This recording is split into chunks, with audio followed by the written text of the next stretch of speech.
영적 지도자였던 사무엘이 사울 왕에게 아말렉 족속을 쳐서 그 모든 것을 진멸하라는 하나님의 명령을 전달하자 사울이 올라가서 그들을 진멸했습니다. 거기까진 좋았는데 그 다음이 문제였던 겁니다. 사울이 명예욕과 물질욕에 사로잡혀서 하나님의 명령에 불순종하는 죄를 범한 겁니다. 다 진멸하라고 명령을 내렸는데 좋은 것 남기고 가치 없는 것들만 진멸한 겁니다. 그런데 문제는 또 그 외에도 계속 사울 왕이 하나님께 불순종을 한 겁니다. 결국 하나님께서 사울을 버리셨다라는 비극적인 최후 통첩을 사무엘로부터 받게 됩니다. 사무엘상 15장 22절로 23절에 사무엘이 이르되 여호와께서 번제와 다른 제사를 그의 목소리를 청종하는 것을 좋아하신 같이 좋아하시겠나이까. 순종이 제사보다 낫고 듣는 것이 순양의 기름보다 나으니 이는 거역하는 것은 점치는 죄와 같고 완고한 것은 사신 우상에게 절하는 죄와 같음이라.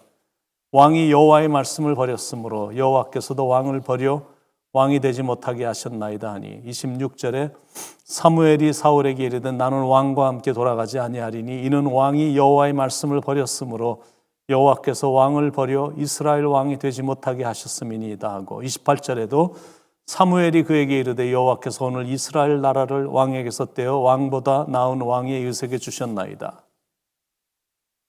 왜 하나님께서 진노하시며 사울을 버리셨냐면 첫 번째는 사울의 마음이 너무 교만해졌기 때문에 그렇습니다. 사울이 자기 자신을 작은 자로 여기며 이렇게 보여준 그 겸손함이 있었기 때문에 하나님이 그를 높여 이스라엘 왕이 되게 하셨는데 왕이 되고 나서는 겸손함을 다 잃어버리고 아주 교만해지는 바람에 하나님께 버림을 받게 된 겁니다. 그리고 두 번째, 하나님이 사울을 버리신 이유는 하나님보다 사람을 더 두려워했기 때문에 24절에 사울이 사무엘에게 이르되 내가 범죄하였나이다. 내가 여호와의 명령과 당신의 말씀을 어긴 것은 내가 백성을 두려워하여 그들의 말을 청종하였음이니이다. 한 나라의 왕이니까 당연히 백성들의 말에는 귀를 기울여야 되겠죠.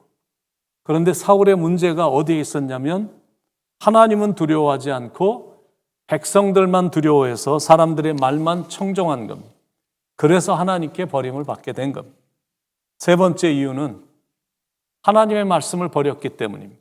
26절에 사무엘이 사울에게 이르되 나는 왕과 함께 돌아가지 아니하리니 이는 왕이 여호와의 말씀을 버렸으므로 여호와께서 왕을 버려 이스라엘 왕이 되지 못하게 하셨음이니이다. 그러니까 불순종했기 때문에 그겁니다. 그것이 버림을 받게 된 결정적인 이유거든요. 자, 그러면 여러분들이 질문이 나올 수 있습니다. 아니, 그게 그렇게 큰 죄였나? 이런 질문을 하실 수도 있죠. 사울 왕의 뒤를 이은 다윗은 햇사람 우리야 장군의 아내인 밧세바를 범하고 그 죄가 공개될까 봐 두려워서 충성스러운 장군인 우리야를 모살까지 했는데 그런 죄보다 사울의 죄가 더 큰 죄였나? 이런 질문이 나올 수가 있습니다. 그런데 하나님은 다윗은 용서하셨는데 사울은 용서하지 않으셨거든요. 대체 왜 그러셨을까?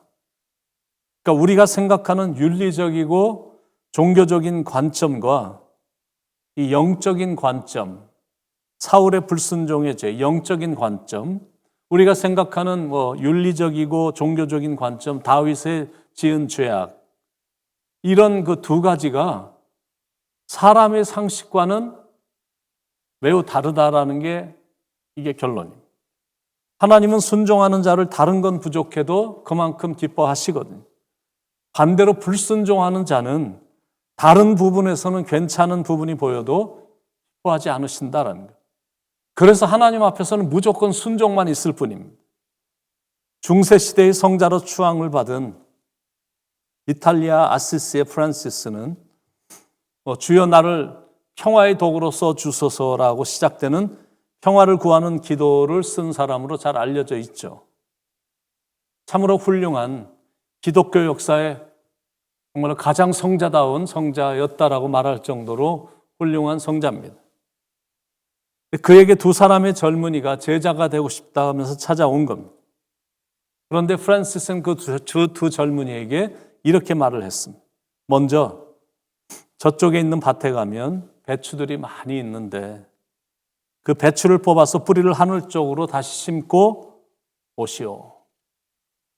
이렇게 말을 한 겁니다.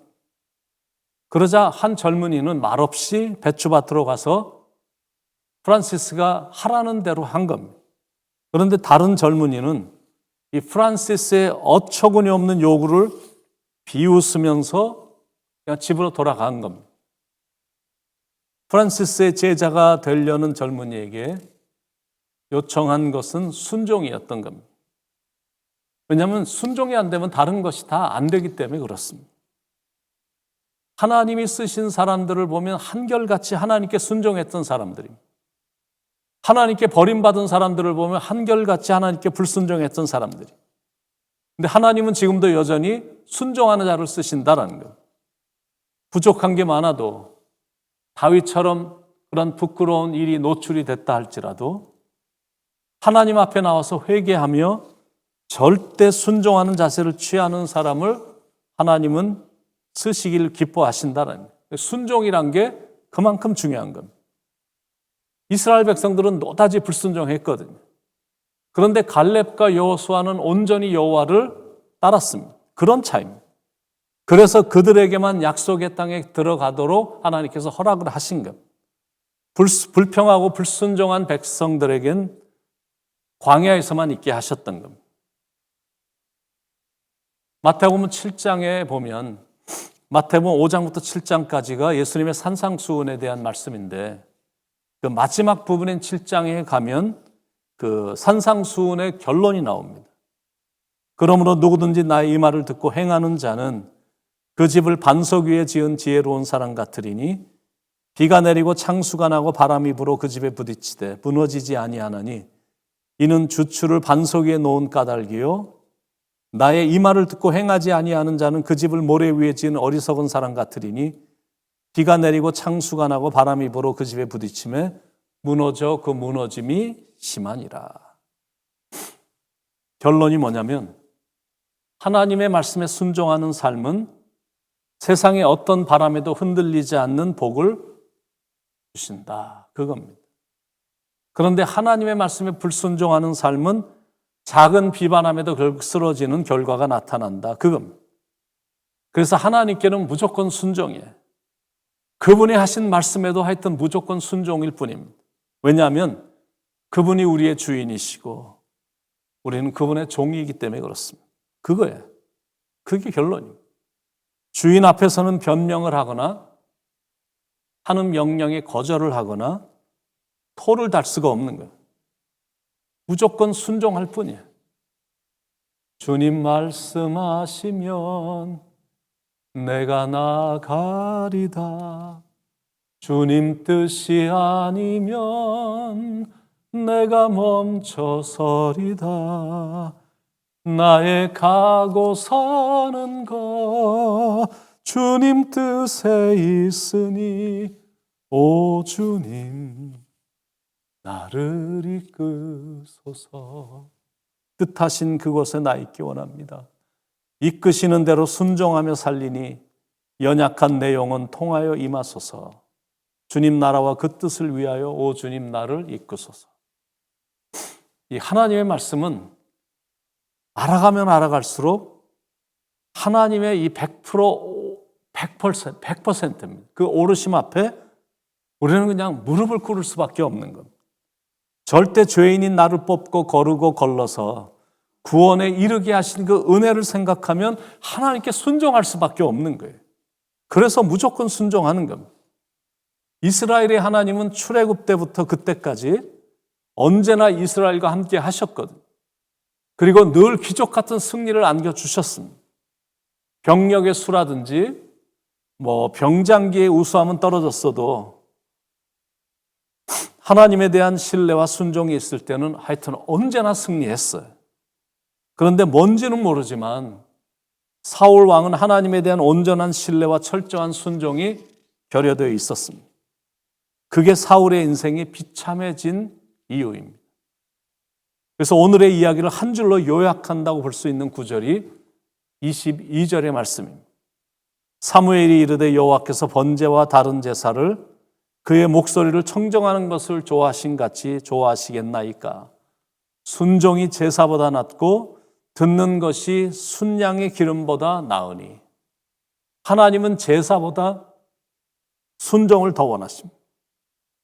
예배 한 번 드린 것으로 다 했다라고 생각하지 말라라는 겁니다. 순종으로 이어지라라는 겁니다.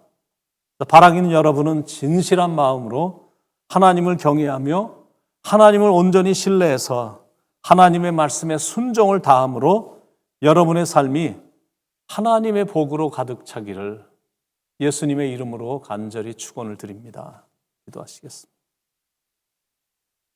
순종이 제사보다 낫고 하나님이 그렇게도 보기를 원하시는 것이 순종인데 불순종하면